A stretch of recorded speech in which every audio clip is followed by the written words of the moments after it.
আপনাদের প্রেমেন্দ্র মিত্রের লেখা টেলেনাপোতা আবিষ্কার গল্পের কথা মনে আছে? গল্পে লেখক এবং তার বন্ধুরা টেলেনাপোতা নামক একটা ধ্যাড় গোবিন্দপুরে এসে পৌঁছেছিল।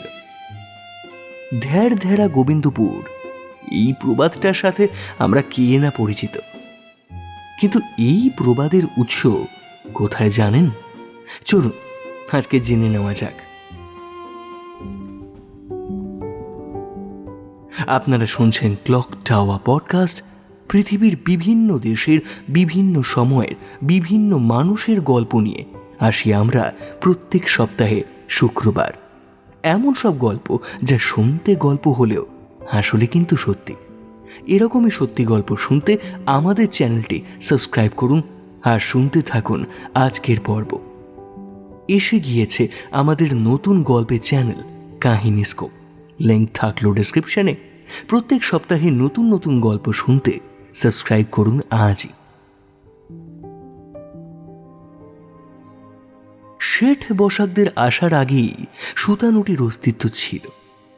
তখন অবশ্য হাটটির নাম ছিল গোবিন্দপুর। হাটখোলার দত্ত বংশের গোবিন্দ শরণ দত্ত গঙ্গার পূর্ব ধারার কালীঘাটের কাছে নিজের নামে আরেকটি গোবিন্দপুর স্থাপন করেছিলেন। লবণ হ্রদের ধাক্কা দ্বীপের পাশ দিয়ে এই ধারা প্রবাহিত হয়েছিল বলেই এই ধারাটির নাম ছিল ধাপ্পা ধারা। হাটখোলার দত্ত বংশের গোবিন্দ শরণ আন্দুল থেকে কলকাতায় এসেছিলেন। দত্তবংশ গ্রন্থের পঞ্চম অধ্যায়ে সংস্কৃত ভাষায় যা লেখা আছে, বাংলায় তার তর্জমা করলে দাঁড়ায়, রাজা টোডরমল বঙ্গভূমিতে জরিপ জমাবন্দি কাজ করার সময় গোবিন্দ শরণ রাজা টোডরমলের 18 সরকারের মধ্যে প্রথমে কোনো একটি বিশেষ মহলের আমিনের কাজে নিযুক্ত হন। পরে অবশ্য একটি সরকারের সদর আমিনের পদ লাভ করেন। টোডরমল তার কাজে সন্তুষ্ট হয়ে তাকে রাজা মানসিংহের কাছে পাঠান।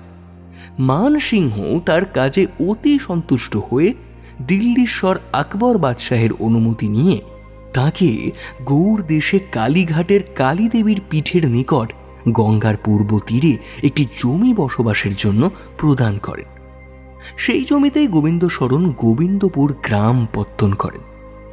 এই বিষয়ে বলতে গেলে আরও বলা আছে যে গোবিন্দ শরণস্তক্তা স্বগৃহে বিষয়াদিকং লেভে তোরল মাৎকার্যং ভূমিস্থানাদিকর্মসু তোরলমালস্তু কৃপয়া মানসিংহ নৃপায়শ অর্পয়ামাস গোবিন্দং জ্ঞাতা কার্যক্ষমং হিতং গোবিন্দস্য কার্যেষু তুষ্ট রাজা মহামতি আকবরাজ্ঞয়া ভূমি দদৌতং গৌরমণ্ডলে গঙ্গা পূর্বতটে রম্যে কালিকা পীঠ সন্নিধৌ গোবিন্দ শরণশ্চক্রে গোবিন্দপুরপত্তনং। অন্যদিকে সপ্তগ্রামে বাণিজ্য করার সুযোগ ধীরে ধীরে কমে আসছে দেখে শেঠ বসাকরা আদি গোবিন্দপুরে না গিয়ে গঙ্গার পূর্বের গোবিন্দ শরণ দত্তের প্রতিষ্ঠিত নতুন ধাপ্পাধারা গোবিন্দপুরেই এসে ব্যবসা শুরু করেন। সপ্তগ্রাম থেকে কালীক্ষেত্রে নতুন গোবিন্দপুরে আসার অন্যতম উদ্দেশ্য ছিল গোবিন্দপুরের সুতা এবং কাপড়ের ব্যবসার খ্যাতি, যা কিনা সর্বজন বিদিত সেই সময়।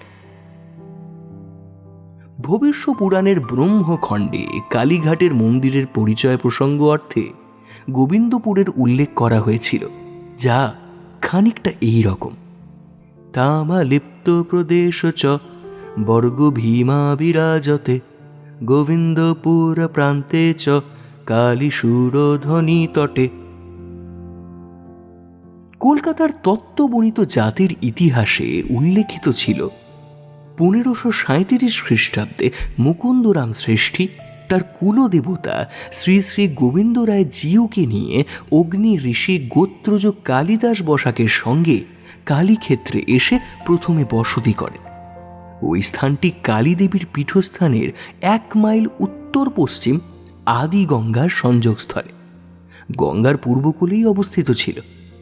ওই স্থানটি নাবালক এবং অস্বাস্থ্যকর থাকায় পরে ওটা ধাপ্পাধারা গোবিন্দপুর নামেই পরিচিত হয়।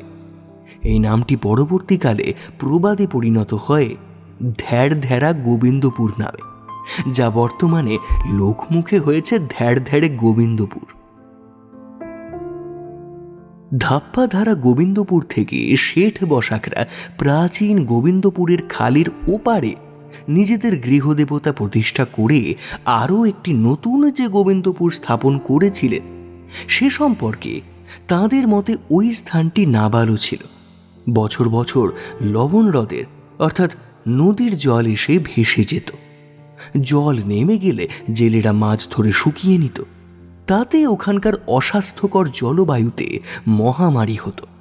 কালক্রমে ওই স্থানটি ধাপ্পাধারা গোবিন্দপুর নামে পরিচিত হয়।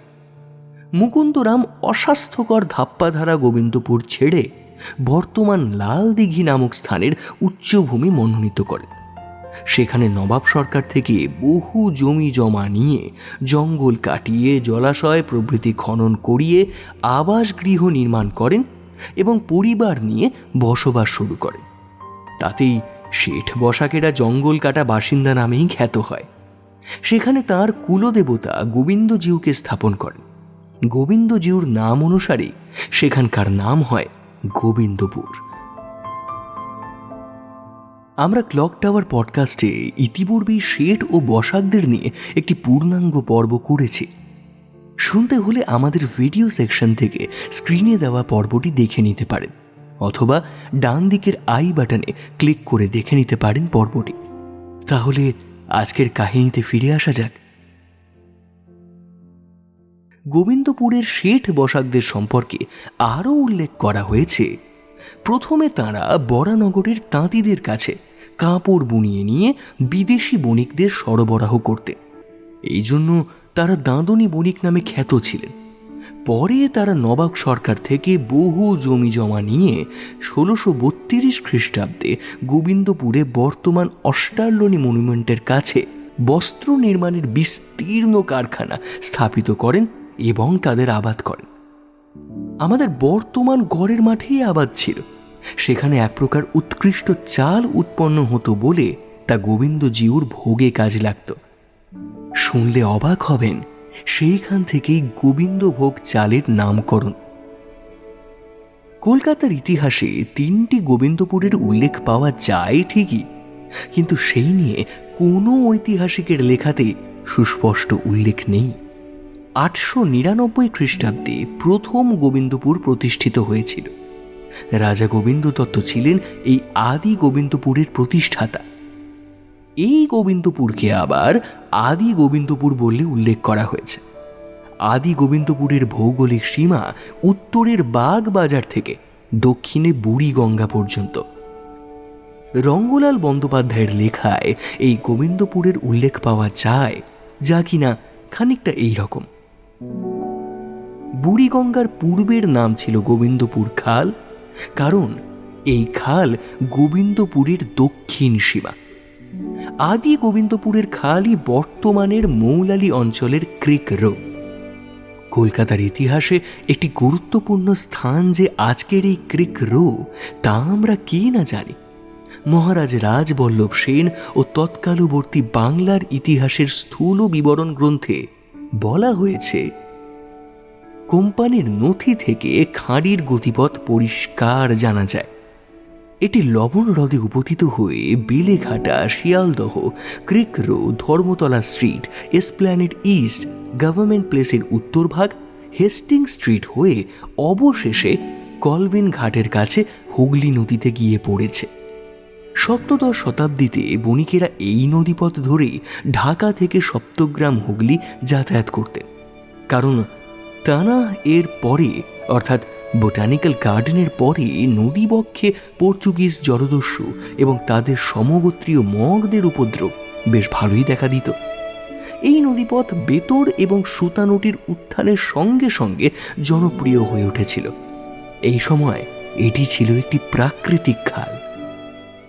অঘোরনাথ দত্ত কলকাতায় বাল্য দৃশ্য এই শিরোনামে মন্তব্য করছেন, কলিকাতার মধ্য দিয়ে একটি খাঁড়ি প্রবাহিত ছিল, এক্ষণে কলিকাতার কায়ায় পরিবর্তনের সহিত উহা বিলুপ্ত হইয়াছে।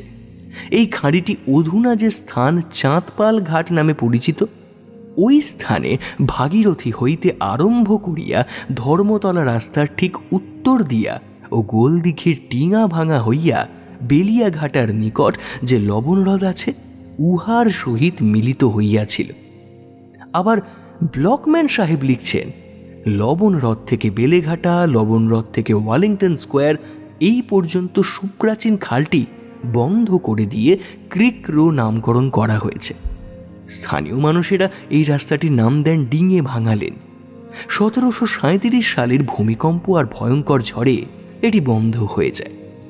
আর এই ডিঙে ভাঙা লেন বুঝিয়েই ক্রিক রো তৈরি করা হয় 1817 থেকে 1821 মধ্যে লটারি কমিটির টাকায়। এই প্রাচীন নদী বা খালটির নাম কালী দেবীর খাল। এই খালটি কালীঘাটের উত্তর সীমা থেকে গোবিন্দপুরের দক্ষিণ সীমা পর্যন্ত বিস্তৃত। 899 খ্রিস্টাব্দে গোবিন্দপুর পত্তনের পর খালটি গোবিন্দপুর খাল নামেই খ্যাত হয়। কার্পাস তুলোর ব্যবসা, তুলো থেকে সুতো তৈরি করে সেই সুতোর নুটি পাকিয়ে সুতো নুটি বিক্রি করা হতো এই গোটা অঞ্চল জুড়ে। হাটখোলায় সপ্তাহে 2 দিন হাট বসত, তাই ওই হাটের নামকরণ করা হয় সুতানুটি হাটখোলা। গোবিন্দপুর অঞ্চলে এককালে পর্তুগিজরা তুলোর ব্যবসা করত বলেই জানা যায়। হরিসাধন মুখোপাধ্যায় লিখছেন, যে স্থান এখন আলগোদাম বলিয়া প্রসিদ্ধ, সেই স্থানেই পর্তুগিজদের বাণিজ্যগার ছিল। আলগুদাম আসলে অলগোডাম নামক শব্দের অপভ্রংশ। পর্তুগিজ ভাষায় অলগোডাম শব্দের অর্থ তুলা। সুতানুটিতে তখন কার্পাস বাণিজ্যের বড়ই প্রাদুর্ভাব। এই জন্য বোধহয় পর্তুগিজরা তাদের কলকাতায় বাণিজ্য কুঠির অধিকৃত স্থানকে অলগোডাম বলত। নটি বিনোদিনী রচনা সমগ্রে আবার পুরনো কলকাতার প্রসঙ্গে পাওয়া যাচ্ছে, ওলন্দাজরা মোগল সরকারের সঙ্গে চুক্তি করে ভাগীরথীর কিছুটা অংশ, বলা যায় গোবিন্দপুর খাল বা বুড়িগঙ্গাকে কেটে প্রশস্ত করে নেয়। যেসব নৌকো, জাহাজ বা ভর এই কাটি গঙ্গার উপর দিয়ে যেত, এই ব্যাগশালে বা কুতঘাটে তাদের মাসুল অর্থাৎ ট্যাক্স আদায় করা হতো। কলকাতায় ব্যাংকশাল বা পাঁকশাল বলে একটি রাস্তারও নাম আছে। এই পাঁকশালে ওলন্দাজ বা ডাচদের কলকাতার বাণিজ্য কুটি ছিল। বঙ্ক অর্থে নদী তীরবর্তী কুটি, আর শল অর্থে কর বা ট্যাক্স। ওলন্দাজ ভাষার অর্থ মতে নদী তীরে যে স্থানে মাসুল আদায় করা হয় তাকে ব্যাংকশাল বলে। কেমন লাগলো আজকের পর্ব অবশ্যই জানান কমেন্টে। আমরা বাংলা ভাষায় আপনাদের জন্য তৈরি করার চেষ্টা করছি বাঙালির ইতিহাসের সবচেয়ে বড় অডিও লাইব্রেরি। আগামী প্রজন্মের জন্য আমরা রেখে যেতে চাইছি চীনা শহর বা মফস্বলের অচেনা অনেক গল্প, আর তার সাথে কিছু মানুষের গল্প।